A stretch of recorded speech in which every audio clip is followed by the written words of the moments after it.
Welcome to the channel. हम लोग देख रहे थे डैम्प्ड ऑसिलेशन। आज इस पर कुछ प्रीवियस ईयर के क्वेश्चंस देखेंगे।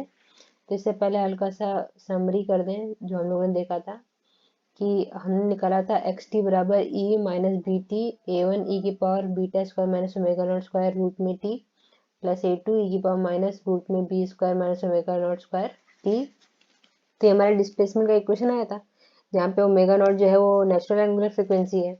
तो तीन केस अराइज होते हैं। पहला केस है कि जब beta square less than omega naught square हो जाए, तो ये इसमें ऑसिलेटरी मोशन होता है, ये अंडर डैम्पिंग कहते हैं इसको, जहाँ बीटा डैम्पिंग कोफिशिएंट है और omega one damped angular frequency है। ठीक है। तो हमने इसमें जब एक्स टी की वैल्यू निकाली थी वो आई थी ए की power minus beta T cos omega one T plus theta. ठीक है। बीटा की value damping coefficient, omega one damped angular frequency.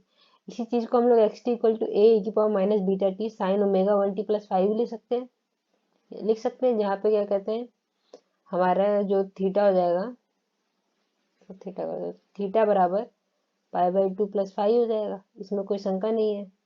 ठीक है। इस तरीके से चेंजिंग कर सकते हैं हम लोग। साइन में लिखो कॉस में लिखो, इंटरचेंजेबल है, तो कोई गलत बात नहीं है। चाहे साइन में लिख के आए चाहे कॉस में लिख के आए, वो फेज डिफरेंस पे डिपेंड करता है, तो इसलिए गलत नहीं माना जाएगा। अभी आगे एक क्वेश्चन देखेंगे जिसमें मैं इसी का यूज करूंगी। ठीक है। डेराइव भी करेंगे एक दूसरे तरीके से।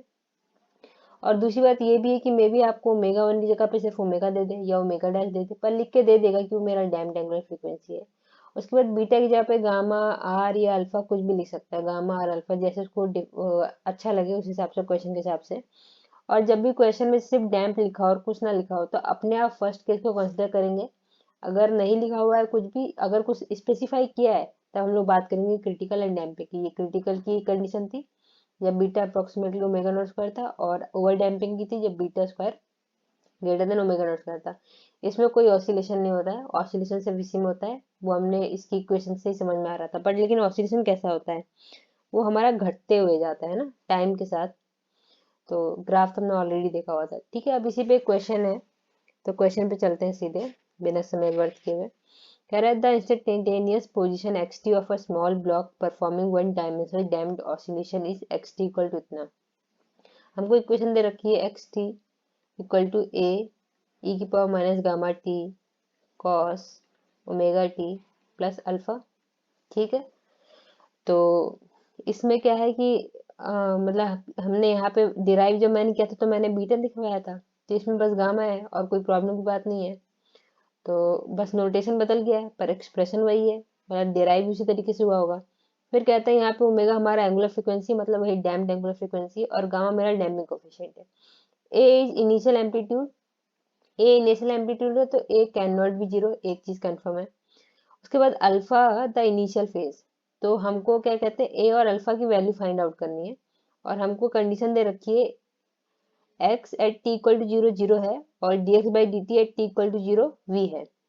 तो value of a and alpha बताइए क्या है। विद ये ऑप्शंस हैं, इस हिसाब से बताना है। तो इसका सॉल्यूशन देखते हैं चलो।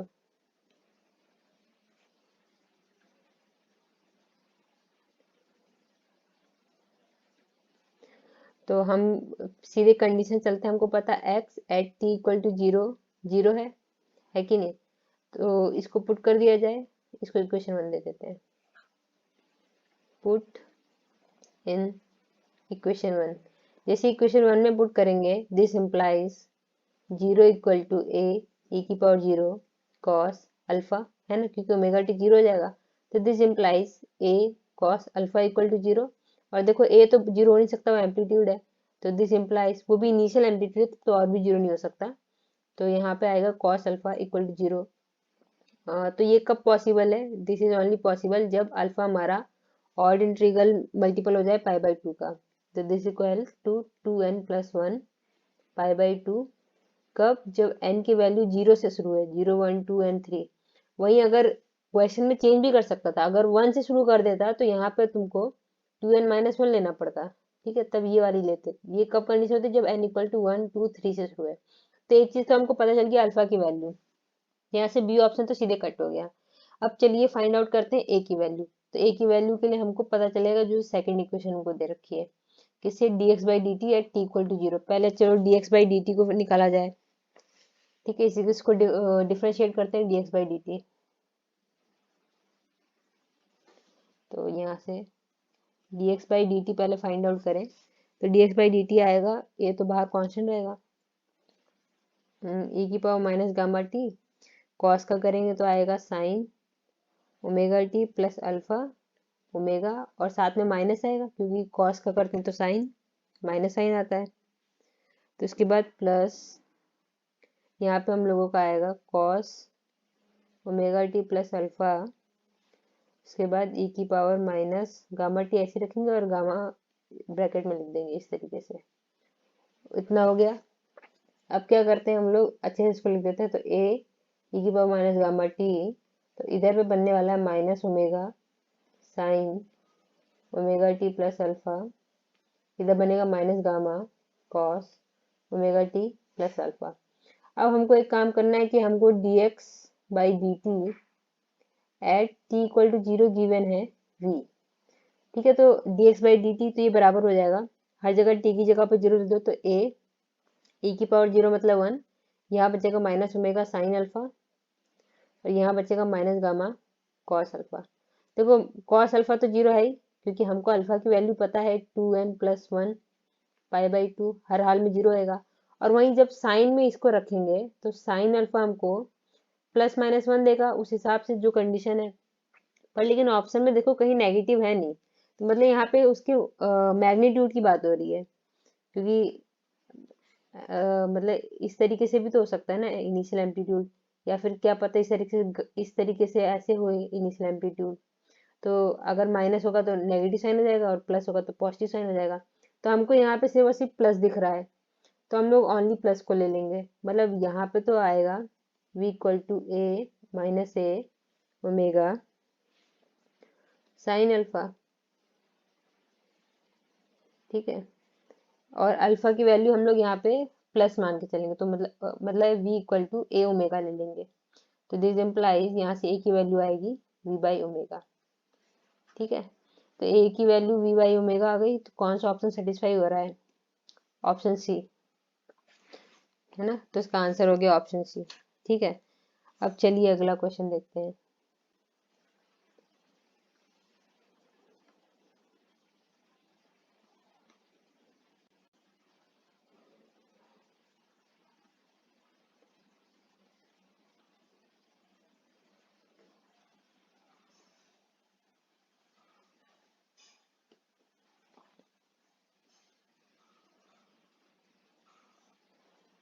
नेक्स्ट सेक्शन में लेते हैं इंसर्ट।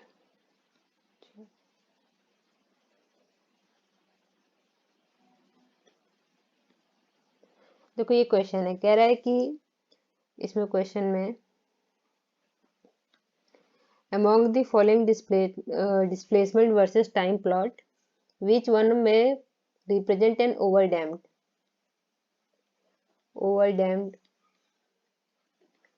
oscillator, ठीक है। 2009 का है। देखो ओवरडैम्प में हमने जब डिराइव किया था तो हमने इस तरीके का ग्राफ देखा था, ऐसा ग्राफ हो जाए ऐसे गिरता हुआ, या मे बी इस तरीके से हो जाए, यहाँ से ऐसे गिर के ऐसे गिरता हुआ।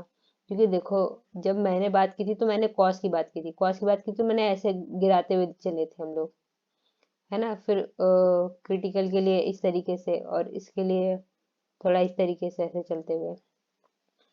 तो फिर और वहीं पे अगर साइन की बात करते तो ऐसे चलते।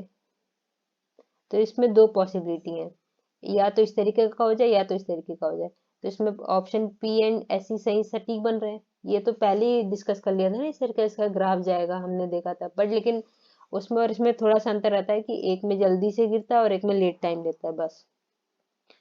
तो इसका आंसर पी एंड एस, ये तो सिंपल था, पी एंड एस हो गया, ठीक है। इसके बाद क्वेश्चन देखते हैं। ये वाला क्वेश्चन बहुत इजी है ये भी।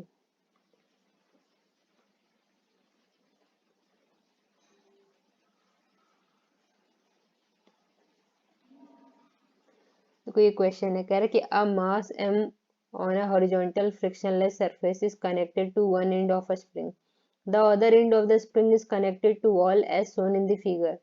At t equal to 0, the mass is given and impulsive. The time dependence of the displacement and the velocity of the mass in term of non-zero constant a and b are given by.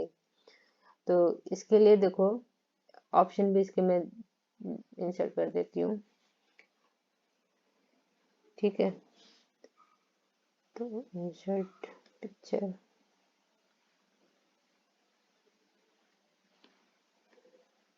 ये इसके options हैं।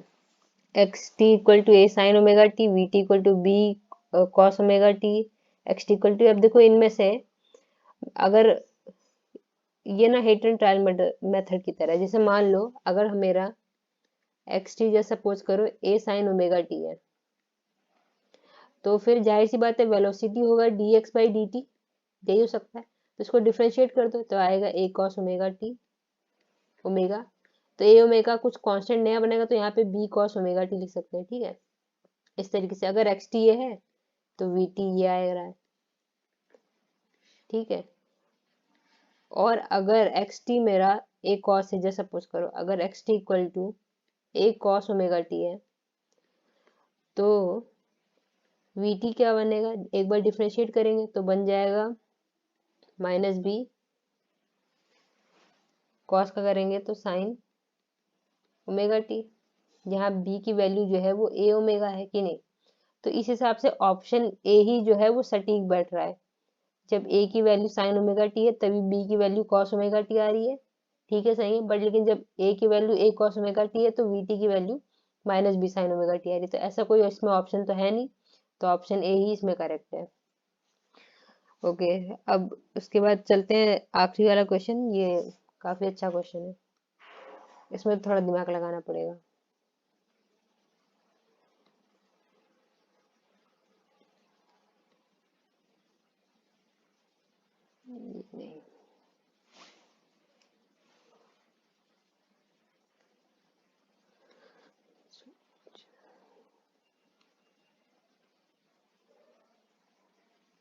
नहीं, ये तो rotate हो गया। अच्छा मैं पढ़ देती हूँ क्वेश्चन को, ध्यान दे लेना। देखो लिखा है कि the motion of one dimension damped oscillator is describe by the differential equation. हमको डिफरेंशियल इक्वेशन दे रखी है, x double dot plus two beta x dot plus omega not square x equal to 0। याद करो यही मेन इक्वेशन हम लोगों की आई थी जब हम लोग डिराइव करते हैं। मतलब इसको लिख सकते हैं d two x by D t square plus two beta d x by D t plus omega not square x equal to 0, where omega naught is the natural frequency, omega naught is the natural frequency, ठीक है। ये question में है, ये देख लीजिएगा, थोड़ा पढ़ लीजिएगा। तो उसके बाद चलते हैं, where omega naught is the natural frequency and beta is the damping parameter या damping coefficient या damping parameter लिखा तो हम लोग भी damping parameter लिख देते हैं, इस damping parameter। उसके बाद लिखा है the oscillator is given in initial velocity v naught at T equal to 0। हमको दे रखा है जब टी इक्वल टू 0 है तो वेलोसिटी जो है वो वी नॉट है। इतनी चीजें गिवन है, गिवन। अब इसका पार्ट ए जो कहता है, ये पार्ट ए कहता है find an expression for the displacement x t of the oscillator. अब एक्स टी की हम लोगों को ऑसिलेटर, देखो जाहिर सी बात है इसमें बताया नहीं गया कि कौन सा कंडीशन लेना है, बट लेकिन जैसे ही ऑसिलेटर का इसने ऑसिलेटर कहा तो हम लोग सीधे समझ जाएंगे पहली वाली कंडीशन की बात कर रहा है, क्योंकि सिर्फ पहली कंडीशन में ही ऑसिलेटर पॉसिबल है। ओके, तो फिर चलिए इसको सॉल्व करते हैं हम लोग। इसके लिए हम लोग डिफरेंशियल इक्वेशन बनाते हैं, तो इसको लिख सकते हैं d two plus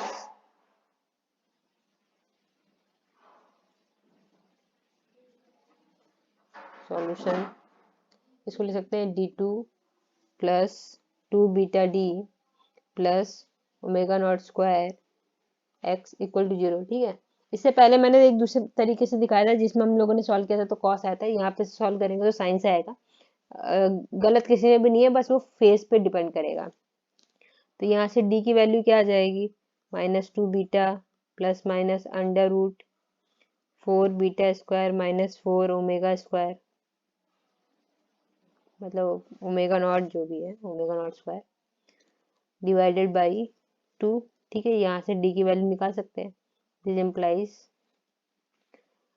D equal to minus beta plus minus I under root में omega not square minus beta square. ठीक है, इसको इधर कर दिया आगे, ये वैल्यू आ गई, तो this implies minus beta plus minus I omega dash. यहाँ पे ओमेगा डैश की वैल्यू है अंडर रूट में omega not square minus beta square. ठीक, इसमें तो कोई दिक्कत नहीं, ये क्योंकि यहाँ पे beta square is less than omega naught square, तभी तो अंडर डैम्पिंग होती है, अंडर डैम्पिंग। तो इसका मतलब omega not square plus beta square ये यह एक पॉजिटिव क्वांटिटी होगी। और आगे एक आई इसलिए लगा हुआ है क्योंकि जब मैंने यहाँ से माइनस आई ले रखा है, क्योंकि ओमेगा नॉट स्क्वायर को पहले लिखा है इसलिए। तो minus beta plus minus I under root में omega square minus beta square, तो this equal to minus beta plus minus I omega dash. ठीक है, यहाँ सब तो कोई कंफ्यूजन नहीं होगी। अब इसका इक्वेशन किस तरीके से लिखा जाता है, तो यहाँ से एक्स टी इक्वल टू जो लिखेंगे वो आएगा ई की पावर, पहला वाला टर्म लेते हैं माइनस बीटा टी, फिर उसके बाद अंदर में लिखते हैं C one sine omega dash T, जो यहाँ पे सेकेंड टर्म आता है, plus C two cos omega dash T. ठीक है, ये पूरा तो ओडी का पार्ट है, आई थिंक ये आता ही होगा। फिर this implies X T equal to ई की पावर माइनस बीटा टी, क्योंकि ओडी आना बहुत जरूरी है इसमें पूरे डिफरेंशियल इक्वेशन में। तो दिस इम्प्लाइज, इसको लिख सकते हैं हम लोग ऐसे में,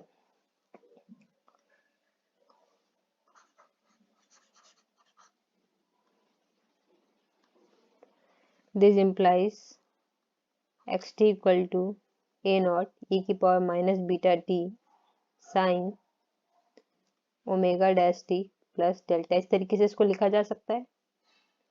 ठीक है, अगर खुद से करना हो तो इसके लिए मैं बता देती हूँ किस तरीके से करना, अपने आप आ जाएगा। यहाँ पे क्या करो, पुट कर दो, put cos delta equal to C one by under root C one square plus C two square and sine delta equal to C two by under root में C one square plus C two square. तो ऊपर नीचे क्या करना है, ऊपर नीचे C one plus C two square root में ऊपर नीचे मल्टीप्लाई कर देना है। इस तरीके से सॉल्व करना, और सॉल्व करने के बाद कुछ कांस्टेंट बनेगा तो उसको ए नॉट दे देना, और क्या कहते हैं, इस तरीके से इक्वेशन बन जाएगा। ठीक है, ऐसे सॉल्व करिएगा तो आ जाएगा अपने आप, एक्स टी की वैल्यू ये आ जाएगी। तो ये एक्सप्रेशन निकालनी थी, तो पहला पार्ट तो हो गया, ये आंसर ऑफ फर्स्ट पार्ट। अब देखते हैं सेकंड पार्ट में क्या बोला है। बी कहता है कि इफ वी नॉट हमको दे रखा है 0.13 मीटर्स पर सेकंड और ओमेगा नॉट दे रखा है 13 पर सेकंड। ठीक है, और हमको बीटा दे रखा है 5 पर सेकंड। तो इनकी वैल्यूज में लिख दूं पहले। सेकंड में जो बी पोर्शन है हमको दे रखा है V naught equal to 0.13 metre per second, omega naught equal to 13 per second and beta equal to 5 per second. देखो एक बार में मैं पूरा क्वेश्चन पढ़ देती फिर कुछ समझ में नहीं आता, इसलिए क्वेश्चन पढ़ते पढ़ते वैल्यूज लिखते लिखते आंसर चलते चलेंगे। उसके बाद उसमें पोर्शन 1 कहता है कि find the value of amplitude a naught. पहली बात तो ए नॉट को फाइंड आउट करो। ठीक है, उसके बाद हमको कहता है of the damped oscillatory motion at T equal to 0। A naught find करना है जब टी इक्वल टू 0 है। तो फर्स्ट पोर्शन कह रहा है A naught at T equal to 0। तो हमको वेलोसिटी पता है, तो पहले वेलोसिटी का एक्सप्रेशन लिखते हैं। वेलोसिटी, इसका आंसर है velocity v equal to D x by D T. तो इसको डिफ्रेंशिएट किया जाए तो v equal to A naught E की power minus beta omega T. ठीक है, उसके बाद हम लोग क्या करेंगे, साइन को डिफ्रेंशिएट करेंगे तो बनेगा cos omega dash T plus delta omega dash, उसके बाद प्लस ए naught sign omega dash T plus delta, तो बनेगा ही बनेगा। अब ई की पावर माइनस बीटा टी को करेंगे ई की पावर माइनस बीटा टी और साथ में माइनस बीटा। ठीक है, तो इसको अच्छे से लिख दिया जाए तो v इक्वल टू यहाँ से हो जाएगा ए नॉट कॉमन हो जाएगा, ई की power minus beta omega T भी कॉमन हो जाएगा। दिस इम्प्लाइज अंदर बसने वाला है omega dash cos omega dash T plus delta, और यहाँ पे प्लस नहीं minus beta sine omega dash T plus delta. ठीक है, इस तरीके से बन गया दिस इम्प्लाइज। अब हमको एक चीज पता है कि हम लोगों को पता है जो इनिशियल कंडीशन लिखी हुई थी सबसे शुरुआत में दे रखी थी कि at T equal to 0 velocity equal to V naught. तो इसको फर्दर सॉल्व कर देते हैं। तो this implies V naught equal to A naught E की पावर 0, तो 1 हो जाएगा। ओमेगा डैश यहाँ पे बचने वाला है कॉस डेल्टा, यहाँ बचेगा माइनस बीटा साइन डेल्टा। ठीक है, इसको दे दो इक्वेशन 1। यहाँ से हमने ओमेगा मतलब वी नॉट का एक्सप्रेशन निकाल लिया। अब हमको एक चीज और पता है कि at T equal to 0 x equal to 0, t equal to क्योंकि इनिशियल कंडीशन पे एक्स इक्वल टू 0 है और एक्स की वैल्यू हमारी ये है, इसको इक्वेशन स्टार दे दो। ठीक है, तो इसमें हम लोग पुट कर देते हैं t equal to 0, put this in equation star. ठीक है, इक्वेशन स्टार क्या थी मैं फिर से लिख देती हूँ साइड में, X equal to A naught E की power minus beta T sine omega dash T plus delta. जैसे ही पुट करेंगे तो this implies 0 equal to A naught sine delta. तो सो यहाँ से हमको पता चल गया डेल्टा की वैल्यू 0 हो गई, क्योंकि ए नॉट 0 होने वाला नहीं, वो एम्पलीट्यूड है, तो डेल्टा की वैल्यू 0 हो गई। तो इसका मतलब विच इम्प्लाइज एक्स की वैल्यू हो जाएगी ए ई की power minus beta T sine omega dash t a naught sine dash omega t. देखो वेलोसिटी का एक्सप्रेशन आ गया और एक्स का एक्सप्रेशन आ गया, इसको दे दो इक्वेशन सेकंड। अब चलते हैं फ्रॉम वन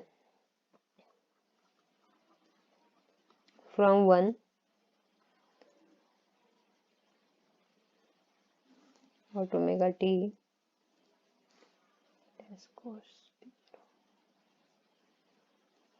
अब देखिए डेल्टा की वैल्यू तो 0 है हम लोगों की, जो हमने एक्सप्रेशन से निकाली है, क्योंकि एट टी इक्वल टू 0 पे है ना डेल्टा की वैल्यू 0। तो इस एक्सप्रेशन 1 में लिख देंगे इसको भी, इसको यहाँ लिखो put this in equation first. Equation first में जैसे पुट किया तो वी नॉट बन जाएगा, यहाँ से v naught equal to A naught omega dash cos 0, क्योंकि साइन 0 हो जाएगा 0, ये वाला पोर्शन पूरा कट जाएगा एक तरीके से ना, ये इक्वल टू 0 हो जाएगा, तो सिर्फ इतना पोर्शन बचने वाला है वी नॉट की वैल्यू, क्योंकि अभी अभी मैंने फाइंड आउट की ना कि डेल्टा की वैल्यू 0 हो रही है जब एट टी इक्वल टू 0 है। तो यहाँ से वी नॉट की वैल्यू आ गई ए नॉट ओमेगा डैश टी। अब देखो कॉस 0 होता है 1, तो यहाँ से v naught equal to A naught omega dash. ठीक है, और ओमेगा डैश डिफाइन क्या कर रखा है हमने, omega dash equal to under root में omega not square minus beta square, ये ऊपर डिफाइंड है सबसे ऊपर, ये देखिए omega not square minus beta square. तो यहाँ से ओमेगा डैश की वैल्यू क्या आ जाएगी, omega dash equal to under root में ओमेगा की वैल्यू 13 दे रखी है, 13 स्क्वायर माइनस 5 स्क्वायर। ठीक है, ये मैंने लिखा हुआ है ओमेगा नॉट की वैल्यू 13 एंड बीटा की वैल्यू 5। तो दिस इम्प्लाइज ओमेगा डैश यहाँ से 12 नहीं आ जाएगा, क्योंकि ट्राइंगल किसका किसका बनता है 3 12 13, तो वैल्यू 12 ही आने वाली है। तो चलिए दिस इम्प्लाइज यहाँ से हमको ए नॉट चाहिए, तो ए naught equal to V naught by omega dash, और वी नॉट की वैल्यू भी गिवन है, तो this implies A naught equal to 0.13 metre by 12, omega dash की वैल्यू 12 आई ना, और इसको सेंटीमीटर में कन्वर्ट करके आंसर आ जाएगा 1.08 सेंटीमीटर। तो ए नॉट की वैल्यू आ गई, this implies A naught equal to 1.08 centimetre. हमने पार्ट फर्स्ट कर दिया। ठीक है, ए नॉट निकालना था एट टी इक्वल टू 0। अब पार्ट सेकंड की बात करते हैं, कहता है कैलकुलेट द टाइम t1, हमको टाइम निकालना है t1 at which the displacement first reaches its maximum x1। अब देखो मैक्सिमम डिस्प्लेसमेंट के लिए हमको dx by D t equal to 0 करना पड़ेगा, क्योंकि हमको टाइम निकालना है, इसलिए टाइम के रिस्पेक्ट में डिफरेंशिएट करना पड़ेगा। तो इसका मतलब पार्ट सेकंड के लिए चलते हैं हम लोग।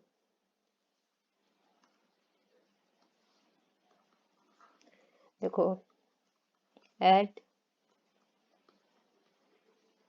Displacement maximum dx by D t equal to 0 होगा। तो फिर इसका मतलब dx बाई डी टी हमने ऑलरेडी निकाला है कि नहीं ऊपर। इक्वेशन 1 को देखो, dx बाई डी टी जो आया है, या फिर सबसे टॉप पे जो हमने निकाला था क्या आया था, ए नॉट e की power minus beta t omega dash के बाद आया था cos omega dash T plus delta minus beta sine omega dash T plus delta. ये इक्वल टू 0 हम लोगों को पुट करना है। तो this implies omega dash cos omega dash t minus beta sine omega dash t equal to 0, क्योंकि delta तो already 0 आ ही रखा है, हमने ऊपर डेल्टा की वैल्यू 0 निकाली है। At T equal to 0 condition put की थी, और कंडीशन पुट करने पे हमको, इनिशियल कंडीशन पुट करने पे हमको पता चला डेल्टा की वैल्यू 0 है। ठीक है, मतलब एट टी इक्वल टू 0 पे डेल्टा की वैल्यू 0 नहीं है, हमने वो उसकी हेल्प से हमने डेल्टा की वैल्यू निकाली जो कि 0 आ रही है। तो यहाँ से 0 0 गया तो ओमेगा डैश है ना, क्योंकि देखिए ये पोर्शन तो नेगेटिव 0 हो नहीं सकता, e की पावर समथिंग 0 कभी नहीं आता, और ए नॉट हमारा डिस्प्लेसमेंट है तो ये भी हमारा 0 नहीं आएगा, मतलब एम्पलीट्यूडल डिस्प्लेसमेंट नहीं। तो यहाँ से omega dash cos omega dash T और डेल्टा की वैल्यू 0 है minus B sine omega dash T. तो this implies tan omega dash T 1, क्योंकि t1 पे बात करें इसलिए t1 लिख दो, जब इक्वल टू 0 किया है तो t1 लिख दो, equal to 0 equal to omega dash by beta, rearrange करेंगे हम लोग। तो this implies 12 by 15 equal to 2.4। Further इसको सॉल्व करेंगे तो this implies omega dash t equal to tan inverse 2.4। तो दिस इम्प्लाइज हमको t1 चाहिए, t1 equal to 1 by omega dash tan inverse 2.4। अब क्वेश्चन में ना tan इनवर्स 2.4 की वैल्यू गिवन है, क्वेश्चन में tan इनवर्स 2.4 की वैल्यू ये गिवन है। ठीक है, सॉरी क्वेश्चन थोड़ा उल्टा हो गया तो उसको प्लीज मैनेज कर लेना, अब मेरे को इतना भी पता नहीं कैसे सीधा उल्टा होता है। तो ये tan इनवर्स 2.4 की वैल्यू हमको दे रखा है 1.176, तो वैल्यू पुट कर देते हैं, और नहीं भी रहेगा तो जैम के पेपर में साइंटिफिक कैलकुलेटर तो ऑलरेडी रहता ही है।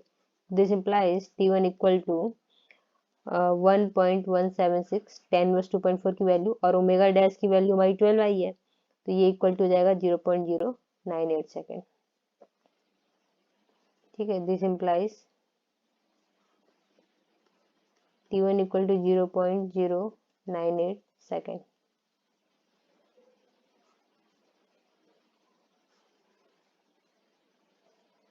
ठीक है, ये हो गया आंसर, सेकंड भी हो गया। थर्ड की बात करते हैं। देखो थर्ड पोर्शन कह रहा है कि compute the maximum displacement x1। अब हमको डिस्प्लेसमेंट x1 भी चाहिए, तो x मैक्स निकालने के लिए t मैक्स पे निकाल देंगे। x की ये है हमारे x की इक्वेशन, तो इसका मतलब थर्ड पे चलते हैं।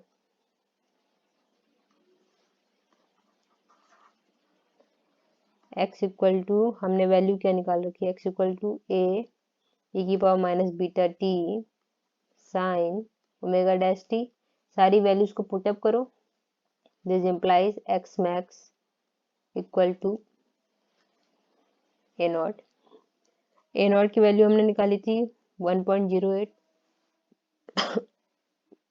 ए की पावर, अब बीटा की वैल्यू हम लोगों को ऑलरेडी गिवन है 5 है, -5 इंटू, और टी वैल्यू हमने अभी फाइंड आउट की है, मैक्सिमम t1 पे है ना, तो इंटू 0.098, फिर साइन ओमेगा डैश की वैल्यू है 12 इंटू टी की वैल्यू 0.098, तो this implies x max equal to 1.08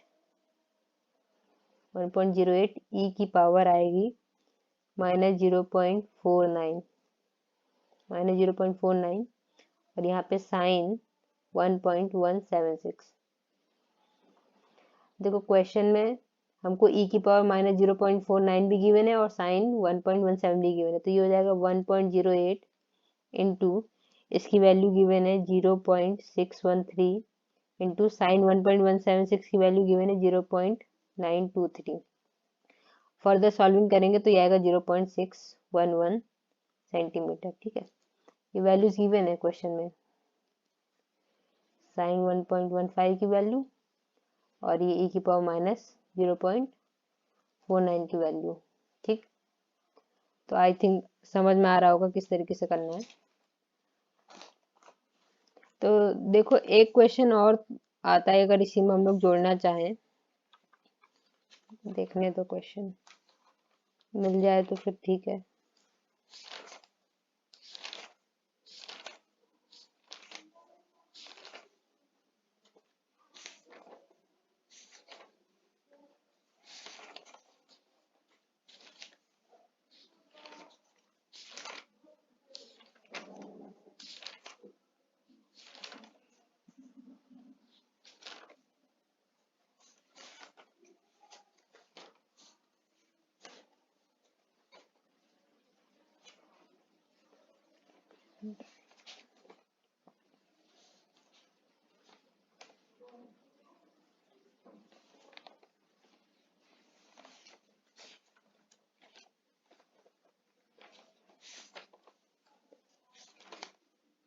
जैसे इसी में कभी कभी पूछ लेता है कि टाइम पीरियड कितना होगा।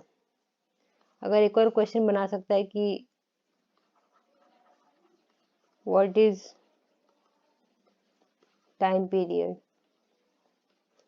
तो इसके लिए सीधे फॉर्मूला लगा देंगे t इक्वल टू 2π/ओमेगा डैश, और यहाँ पे ओमेगा डैश की वैल्यू क्या है 2π/√में omega not square minus beta square.